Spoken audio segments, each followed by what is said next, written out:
Druhá svetová vojna bola obdobím plným prekvapivých udalostí, ktorých zložitosť láme hlavu mnohým historikom. Britský špionážny holub, ktorý preletel stovky kilometrov nad územiami okupovanými nacistami, ukončil svoju misiu za tragických okolností. Pravdepodobne zahynul v dôsledku výparov unikajúcich z komína vojenskej základne. Na jeho nohe sa nachádzala červená kapsula so zakodovanou správou.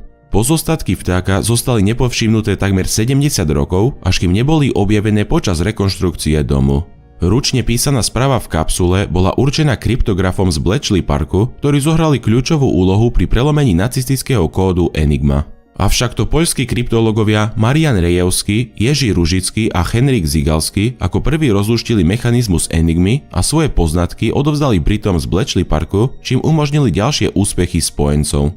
Počas druhej svetovej vojny boli holuby, vrátane tohto anonymného hrdinu, nenahraditeľné v komunikačných misiách a ich obeta zostáva symbolom boja za slobodu.